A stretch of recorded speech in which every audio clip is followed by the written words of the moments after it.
ప్రజాబలంతో గెలుపొందిన నాయకులు ప్రజల నమ్మకాలను వమ్ము చేయకుండా గ్రామాభివృద్ధి కోసం కృషి చేయాలని డివైఎఫ్ఐ రాష్ట్ర అధ్యక్షులు కోట రమేష్ తెలిపారు.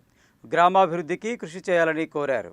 భారత ప్రజాతంత్ర యువజన సమైక్య నల్గొండ జిల్లా కమిటీ స్థానిక ఎర్రయ్య స్మారక భవనంలో నిర్వహించిన సమావేశంలో డివైఎఫ్ఐ రాష్ట్ర అధ్యక్షుడు కోట రమేష్ ముఖ్య అతిథిగా హాజరయ్యారు. ఇటీవల స్థానిక సంస్థల ఎన్నికల్లో సర్పంచ్, ఉప సర్పంచ్, వార్డు మెంబర్లుగా గెలిచిన డివైఎఫ్ఐ నాయకులను ఆయన ఘనంగా సన్మానించారు. ఈ సందర్భంగా డివైఎఫ్ఐ రాష్ట్ర అధ్యక్షుడు కోట రమేష్ మాట్లాడుతూ, నిరంతరం యువజన ప్రజా సమస్యలపై పనిచేస్తూ ధనబలం ముందు ప్రజాబలంతో గెలిచిన డివైఎఫ్ఐ నాయకులను ఆయన అభినందించారు. ప్రజల నమ్మకాలను వమ్ము చేయకుండా గ్రామాల అభివృద్ధి కోసం కృషి చేయాలని అన్నారు. యువకులను స్థానిక సంస్థల ఎన్నికల్లో ఆదరించి గెలిపించిన వారందరికీ ధన్యవాదాలు తెలిపారు. కార్యక్రమంలో డివైఎఫ్ఐ జిల్లా అధ్యక్షులు ఎం రవినాయక్, జిల్లా కార్యదర్శి మల్లం మహేష్, డివైఎఫ్ఐ మాజీ జిల్లా కార్యదర్శి కోట అశోక్ రెడ్డి, జిల్లా ఆఫీస్ బేరర్స్ పుల్లంల శ్రీకాంత్, గుండాల నరేష్, కట్టలింగస్వామి, నాయకులు ఖమ్మంపాటి అంజీ, ఆదిల్, బాలరాజు, తరుణ్, లింగస్వామి, శివ తదితరులు పాల్గొన్నారు. తెలంగాణ రాష్ట్ర వ్యాప్తంగా, దేశవ్యాప్తంగా భారత ప్రజాతంత్ర యువజన సమాఖ్య డివైఎఫ్ఐ ఏర్పడిన నాటి నుండి విద్యా ఉపాధి కోసం, అందరికీ విద్య, అందరికీ ఉద్యోగాల కోసం, అదేవిధంగా ప్రజాస్వామ్య హక్కుల కోసం అనేక యువజనోద్యమాలు నిర్వహిస్తూ ఉంది. అనేక త్యాగాలు, అనేక ఉద్యమాల చరిత్ర కలిగినటువంటి భారత ప్రజాతంత్ర యువజన సమాఖ్య డివైఎఫ్ఐ నాయకత్వం, కార్యకర్తలు అనేక సంవత్సరాల నుండి పోరాడుతున్నటువంటి ఫలితంగా ఇవాళ ప్రజల్లో గుర్తింపు పొందిన నాయకులుగా ప్రజా సమస్యలను కూడా తీసుకొని పనిచేస్తున్నటువంటి ఈ సందర్భంలో గత అనేక సంవత్సరాలుగా డివైఎఫ్ఐ నాయకత్వం గ్రామ సర్పంచులుగా, వార్డు మెంబర్లుగా, స్థానిక ప్రజాప్రతినిధులుగా ఎన్నికైన సందర్భాలు ఉన్నాయి. ఇటీవల తెలంగాణ రాష్ట్రంలో జరిగినటువంటి గ్రామ పంచాయతీ ఎన్నికల్లో కూడా తెలంగాణ రాష్ట్ర వ్యాప్తంగా డివైఎఫ్ఐ నాయకత్వం, కార్యకర్తలు, జిల్లా నాయకత్వం గ్రామ పంచాయతీ సర్పంచులుగా, వార్డు మెంబర్లుగా గెలిచిన సందర్భాలు ఉన్నాయి. అదేవిధంగా నల్గొండ జిల్లాలో కూడా డివైఎఫ్ఐ నల్గొండ జిల్లా అధ్యక్షుడిగా ఉన్నటువంటి రవినాయకు, సరస్వతి గారు గ్రామ సర్పంచ్గా ఎన్నికైనారు. అదేవిధంగా ఇతరులు కూడా వార్డు మెంబర్లుగా ఎన్నికైనారు. వారందరికీ డివైఎఫ్ఐ తెలంగాణ రాష్ట్ర కమిటీ తరఫున ప్రత్యేకంగా అభినందనలు తెలియజేస్తా ఉన్నాం. ఎస్ఎఫ్ఐలో పనిచేస్తూ, డివైఎఫ్ఐలో ముఖ్య నాయకులుగా పనిచేస్తూ అనేక ప్రాంతాల్లో ఉమ్మడి నల్లగొండ జిల్లాలో, సూర్యాపేట ప్రాంతంలో, యాదాద్రి భువనగిరి జిల్లా ముఖ్యంగా ఇటు నల్లగొండ జిల్లాలో కూడా గ్రామ సర్పంచులుగా, వార్డు మెంబర్లుగా గెలిచినారు.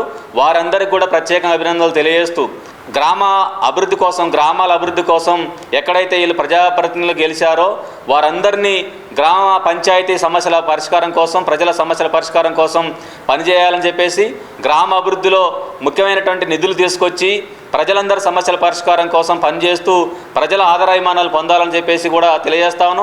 అటు రాష్ట్ర ప్రభుత్వం నుండి అదేవిధంగా స్థానిక ప్రజాప్రతినిధులుగా అనేక నిధులు తీసుకొచ్చి గ్రామాల అభివృద్ధి కోసం పనిచేయాలని చెప్పేసి సేవా కార్యక్రమాలు ఆ విధంగా చేస్తూ ముందుకెళ్లాల్సిన సందర్భంగా ఉందని చెప్పేసి తెలియజేస్తాను.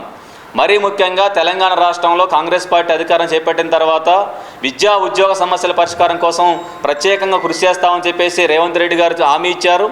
ఇవాళ వారు వచ్చిన తర్వాత కేవలం ఏడాదికి 2 లక్షల ఉద్యోగాలు, అదేవిధంగా మొదటి ఏడాదిలోనే 1,00,000 ఉద్యోగాలు ఇస్తామని చెప్పేసి, యూత్ డిక్లరేషన్ అమలు చేస్తామని చెప్పేసి అనేక హామీలు ఇచ్చారు. కానీ 60,000 ఉద్యోగాలు మాత్రమే ఇప్పటివరకు భర్తీ చేశారు. ఇటీవల కాలంలో తెలంగాణ రాష్ట్రంలో హైదరాబాద్ నగరంలో రాష్ట్ర రాజధానిలో రైజింగ్ తెలంగాణ పేరుతోటి అనేక ప్రపంచవ్యాప్తంగా, దేశవ్యాప్తంగా ఉన్నటువంటి పారిశ్రామికవేత్తలను పిలిపెట్టి అక్కడ సమావేశాలు నిర్వహించారు. కానీ రాష్ట్ర ప్రభుత్వం నిరుద్యోగులకు ఇచ్చినటువంటి హామీల అమలు కోసం ఏ విధమైన ప్రణాళికలు వేశారు, ఎన్ని ఉద్యోగాలు కల్పిస్తారు ఇటీవల కాలం అని చెప్పేసి ఎక్కడ కూడా ముఖ్యమంత్రి గారు చెప్పలేదు ఆ సమ్మిట్లో. అందుకనే ఇచ్చినటువంటి ఏదైతే ప్రభుత్వం ఇచ్చిందో ఆ హామీల ప్రకారం ఏడాదికి 2 లక్షల ఉద్యోగాలు అమలు చేయాలి. అదేవిధంగా యూత్ డిక్లరేషన్ అమలు చేయాలని చెప్పేసి కూడా కోరుతాను. సంవత్సరానికి ప్రతి నిరుద్యోగ యువతకి 4,000 నిరుద్యోగ వృత్తి ఇస్తామని చెప్పారు. దాంతోపాటుగా కాంగ్రెస్ పార్టీ తమ మేనిఫెస్టోలో 18 రకాల హామీలు నిరుద్యోగ యువతకు ఇచ్చారు. వాటి అమలు చేయాలని చెప్పేసి కూడా మేము కోరుతాను. ఇటీవల కాలంలో తెలంగాణ రాష్ట్రంలో ఉన్నటువంటి ఉస్మాన్ యూనివర్సిటీ వెళ్ళిన సందర్భం ముఖ్యమంత్రి గారిని నిరుద్యోగ యువత, విద్యార్థులు నిలేశారు. అందుకనే విద్యారంగ సమస్యల పరిష్కారం కోసం రాష్ట్ర ప్రభుత్వం కృషి చేయాలి. తెలంగాణలో నిరుద్యోగ సమస్య పరిష్కారం కోసం కూడా రాష్ట్ర ప్రభుత్వం కృషి చేయాలని చెప్పేసి విద్యా ఉపాధి హక్కుల కోసం డివైఎఫ్ఐ ఈ సమస్యల పరిష్కారం కోసం రానున్న కాలంలో మరిన్ని ఉద్యమాలు చేపడుతుందని చెప్పేసి తెలియజేస్తా ఉన్నాం. నేడు తెలంగాణ రాష్ట్రం ఏర్పడింది ఉద్యోగాల కోసం. కానీ గత ప్రభుత్వం కూడా ఉద్యోగాలు ఇవ్వలేదు, నేటి ప్రభుత్వం కూడా 2 సంవత్సరాలైనా కూడా ఉద్యోగాలు కల్పన చేస్తామని చెప్పి కూడా ఉద్యోగాల కల్పన మీద దృష్టి సారించలేదు. డివైఎఫ్ఐగా ఖాళీగా ఉన్న ఉద్యోగాలన్నింటినీ భర్తీ చేయాలని చెప్పి డివైఎఫ్ఐగా పోరాటాలు నిర్వహించడం జరుగుతుంది. లేని ఏళ్ల రాష్ట్ర వ్యాప్తంగా ఆందోళన నిర్వహిస్తామని చెప్పి ఈ సందర్భంగా తెలియజేయడం జరుగుతుంది.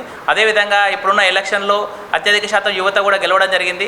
ప్రజా సమస్యల కోసం ముఖ్యంగా డివైఎఫ్ఐగా పోరాటం చేస్తున్న డివైఎఫ్ఐ నాయకులు సర్పంచులుగా, ఉప సర్పంచులుగా, వార్డు మెంబర్గా గెలిచి ప్రజల మధ్య ఉంటూ రేపు ప్రజా సమస్యల కోసం, గ్రామాల అభివృద్ధి కోసం పనిచేయడం జరుగుతుంది. కావున డివైఎఫ్ఐగా గెలిచిన ప్రజాప్రతినిధులకు ఈ సందర్భంగా శుభాకాంక్షలు తెలియజేయడం జరుగుతుంది.